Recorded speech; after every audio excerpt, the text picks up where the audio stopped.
के शेयर में, क्योंकि यहाँ पे जिस तरीके के अपडेट्स आए हैं कंपनी की तरफ से, उसके बाद एक भारी गिरावट का शिकार हुआ है डीमार्ट का शेयर।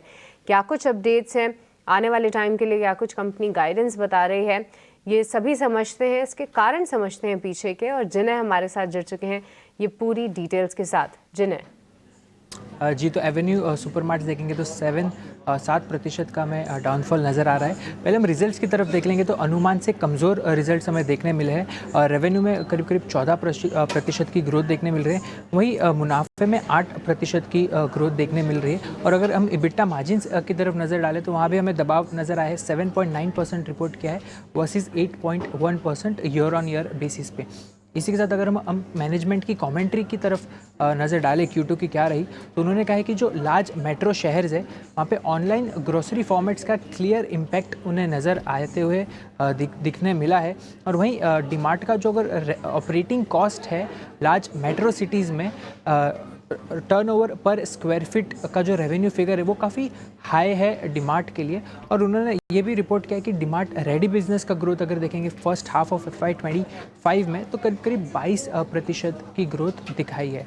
इसके साथ ब्रोकरेजेस का भी व्यू है जहाँ पे हमें मल्टीपल डाउनग्रेड्स नज़र आ रहे हैं। पहले मॉर्गन स्टैनली की बात करेंगे, उन्होंने डाउनग्रेड किया है अंडरवेट रेटिंग पर और टारगेट प्राइस कट कर दिया है 3,702 रुपये पर।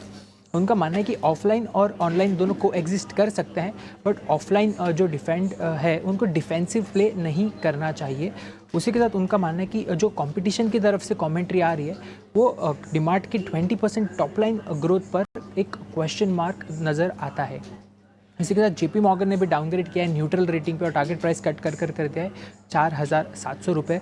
उनका कहना है कि LFL मॉडरेशन और हाई कॉस्ट ने Q2 के नंबर्स को इम्पैक्ट किया।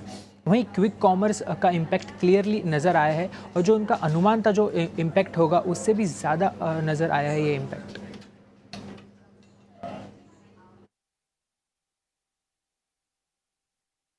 बहुत शुक्रिया जिन्हें आपका कार्यक्रम में जुड़ने के लिए, बताने के लिए इस समय क्या हो रहा है डीमार्ट में। जी गुड मॉर्निंग, बहुत शुक्रिया आपका समय देने के लिए।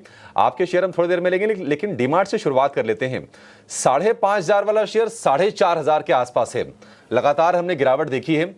आज कमजोर ओपनिंग शायद डीमार्ट करे, इस बात के पूरे आसार हैं। आप जरा ये बताइए कि डीमार्ट का सपोर्ट लेवल कौन सा है, कौन से लेवल पर नजर रखे जिनके पास ऑलरेडी डीमार्ट के शेयर हैं? जी, Abhishek ji, Srishti ji and Nidhi ji, very good morning to the panel और सभी दर्शकों को नमस्कार। तो हम अगर डीमार्ट के स्ट्रक्चर को देखें, आपको नजर आएगा कि हम वीकली चार्ट पे एक बहुत अहम सपोर्ट पे आए, बट ओवरऑल अगर हम डेली चार्ट का स्ट्रक्चर देखें बहुत कमजोर है। कमजोर क्यों है? क्योंकि इसने जब 200 दिनों की एवरेज ब्रेक किया और वहां पे रैली आने पे एक रेजिस्ट किया, सो ये वीकनेस क्लियरली दिखा रहा है। मेरे हिसाब से अब जो करंट स्विंग में लो बना हुआ है करीबन 4,430 4,425, यही आपका एक पोजिशनल स्टॉप लॉस होना चाहिए। 4,400 मान के चल सकते हैं। ये जब तक बरकरार है आप एक्जिस्टिंग पोजीशन होल्ड कर सकते हो।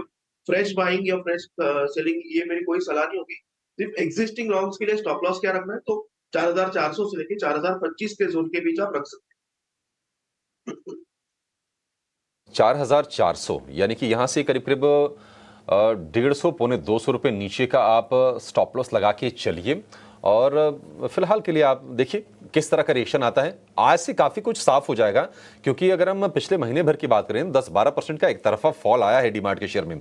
और आप ये देखिए कि स्टोर्स एडिशन लगातार कंपनी कर रही है, लेकिन कहीं ना कहीं सेल्स इनकी प्रभावित हो रही है। ये मैनेजमेंट ने भी कॉशन दिया।